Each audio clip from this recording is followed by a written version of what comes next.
ثواب پہنچانے کے لیے اگر ہم کسی کو بلاتے ہیں، بچوں کو یا کسی حافظ قرآن کو کہ قرآن پڑھے، تو کیا وہ ثواب انہیں ملتا ہے؟ دوسرا سوال یہ ہے کہ مرنے کے بعد انسان کی زندگی، کیا جو نیک لوگ ہیں وہ قبروں کے اندر ہی ہیں، اور کیا ان کا کوئی عمل دخل دنیا میں رہ جاتا ہے، یا کیا وہ ہمارے لیے کوئی دعا کر سکتے ہیں یا نہیں؟ پلیز ذرا تفصیل سے اس معاملے میں روشنی فرمائیے۔ اس میں تو کیٹیگوریکل میرا جواب ہے کہ قطعاً نہیں، بلکہ یہ بدعت ہے، یعنی یہ بجائے آپ کو کوئی ثواب دلانے کے الٹا جو ہے آپ پر گرفت ہو جائے گی، ایسی کوئی چیز صحابہ سے ثابت نہیں ہے۔ اور ہمارا دین وہی ہے، ما انا علیہ واصحابی، رسول نے فرمایا جس چیز پر میرا عمل ہے اور میرے صحابہ کا ہے، دین تو اصل میں وہی ہے۔ جہاں تک ایصال ثواب کا تعلق ہے، اس میں ہمارے ہاں ذرا کافی مختلف آراء موجود ہیں۔ مجھے اس رائے سے اتفاق ہے کہ مالی اگر کوئی عبادت ہے، اس کا ثواب آپ اپنے کسی فوت شدہ بزرگ کو منتقل کر سکتے ہیں۔ مطلب آپ نے کسی بیوہ کی کوئی مدد کی ہے، کسی یتیم کی کوئی مدد کی ہے، کسی دینی کام میں پیسہ لگایا ہے، کوئی صدقہ جاریہ شروع کیا ہے خدمت خلق کے لیے وغیرہ وغیرہ، تو اس کی تو جو ہے اس کے ثواب کو منتقل کیا جا سکتا ہے کہ اللہ اس کا ثواب میرے والد یا میری والدہ کے روح کو پہنچا دے۔ جسمانی نہیں، آپ نماز پڑھ کے کہیں اس کا ثواب، یا روزہ رکھ کر کہیں کہ اس کا ثواب، یا یہ کہ آپ قرآن پڑھ کر کہیں، یہ آپ ہی کو ثواب ہوگا، آپ خود پڑھیں گے آپ کو ثواب ہوگا۔ البتہ ایسے تمام افعال کے بعد جب آپ اللہ سے دعا کریں گے، یہ نہیں کہیں گے کہ میرے اس فعل کا ثواب منتقل کر دے، اے اللہ میرے والدین کی مغفرت فرما، تو یہ کوئی نیک کام کرنے کے بعد جو ہے اس دعا کی تاثیر جو ہے وہ بڑھ جاتی ہے۔ بس اس پہلو میں انڈائریکٹلی اس کا ایک تعلق بن جائے گا، ورنہ یہ کہ وہ اس طریقے سے بچوں کو بلانا اور پڑھانا اور یہ جو ہے سوئم میں کرنا اور قرآن خوانی کی محفلیں، یہ سب بدعات ہیں، اور یہ در حقیقت دین میں اضافے ہیں، اور ان کی کوئی حقیقت نہیں ہے۔ دیکھیے، انسانی زندگی کے یہ 3 دور ہیں: حیات دنیاوی، جو ہماری پیدائش سے شروع ہو کر اور ہماری موت پر ختم ہو جائے، پھر حیات برزخی، موت سے لے کر قیامت کے دن تک، اور پھر حیات اخروی ہے، قیامت میں ریزریکشن کے بعد سے وہ زندگی جو ہے جو جنت یا دوزخ کی ہے۔ اس میں ان دونوں زندگیوں کے بارے میں تفصیل سے کوئی بات کرنا بالکل غلط ہے، اور اس سے فتنے پیدا ہوتے ہیں۔ ظاہر بات ہے کہ قبر، جسم تو قبر میں رہتا ہے، اس میں تو کوئی شک ہی نہیں ہے، روح کہاں جاتی ہے؟ کیا وہ بھی قبر ہی میں رہتی ہے یا کہیں اور چلی جاتی ہے؟ قرآن مجید میں سجین اور اعلیٰ علیین کا ذکر موجود ہے، لیکن یہ تمام چیزیں متشابہات میں سے ہیں۔ یہ تمام چیزیں قرآن مجید میں سورہ آل عمران کے شروع میں بیان کیا گیا ہے کہ ہم نے یہ کتاب اتاری ہے، اس میں کچھ آیات محکمات ہیں، کچھ متشابہات ہیں۔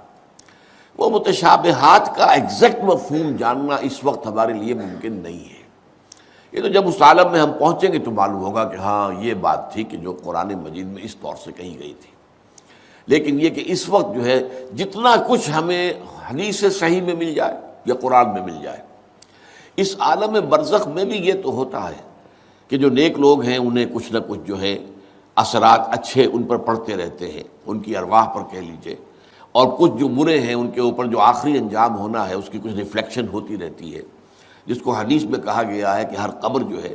وہ یا تو جنت کے باغیچوں میں سے ایک باغیچہ ہے یا دوزخ کے گڑھوں میں سے ایک گڑھا ہے، یا کہیں کہہ دیا جاتا ہے کہ کھڑکی کھول دی جاتی ہے اس میں، یا جنت کی طرف سے ٹھنڈی ہوائیں آئیں، خوشبوئیں آئیں، اور یا دوزخ کی طرف سے کہ آگ کی لپٹ آئے۔ دوزخ میں داخل ہوں گے قیامت کے بعد ہی، اور جنت میں داخل ہوں گے قیامت کے بعد ہی، لیکن اس کے کچھ آثار پڑنے شروع ہو جاتے ہیں، وہ جس کو انگریزی میں آپ کہتے ہیں coming events cast their shadows before, بعد میں آنے والے واقعات جو ہیں ان کے کچھ سائے جو ہیں پہلے سے آنے شروع ہو جاتے ہیں۔ تو اسی طرح سمجھیے کہ جو کچھ آخرت میں کسی انسان کے ساتھ ہونا ہے اس کا ایک عکس جو ہے وہ عالم برزخ میں شروع ہو جاتا ہے۔ اسی لیے قرآن مجید میں یہ بھی آیا ہے کہ یہ جو آل فرعون تھے یہ صبح و شام جہنم پر پیش کیے جاتے ہیں، اور قیامت کے دن پھر کہہ دیا جائے گا ادخلوا آل فرعون النار، ان کو داخل کر دو آگ کے اندر۔ تو یہ اس حد تک، باقی یہ ہے کہ تفصیل میں جانا، ہاں ایک رائے ہے، یہ شاہ ولی اللہ دہلوی رحمۃ اللہ علیہ کی ہے، اگر ان کی رائے نہ ہوتی تو میں اسے بیان بھی نہ کرتا، لیکن یہ کہ وہ ایک بہت بڑے محدث اور بہت مفکر اور دین کے فلسفے سے بہت بڑے واقف انسان تھے، انہوں نے کہا کہ جو اولیاء اللہ ہوتے ہیں، اللہ کے نیک بندے، اللہ کے بندے، ان کے انتقال کے بعد ان کی روحوں کو بھی اللہ فرشتوں کے طبقہ اسفل میں شامل کر دیتا ہے۔ یہ فرشتے ہیں نا، اس وقت بھی موجود ہیں، ابھی شاید اگلے ہی جمعے میں وہ حدیث جو ہے اس کا بیان آئے گا کہ جب بھی کسی گھر میں، اللہ کے گھر میں کچھ لوگ اس لیے جمع ہوں کہ اللہ کی کتاب پڑھیں اور سمجھیں اور سمجھائیں، تو ان کے اوپر فرشتے گھیرا ان کا ڈال لیتے ہیں، اور ان پر اللہ کی طرف سے سکینت نازل ہوتی ہے اور رحمت نازل ہوتی ہے، اور اللہ ان کا ذکر کرتا ہے فرشتوں کے پاس، دیکھو میرے بندے، تم کہتے تھے یہ فساد مچائے گا، دیکھو یہ بھی تو ہے نا جو میرے کلام کو پڑھنے کے لیے میرے گھر میں جمع ہیں۔ تو فرشتے ہیں موجود، ہم میں سے ہر ایک کے ساتھ 2 فرشتے موجود ہیں۔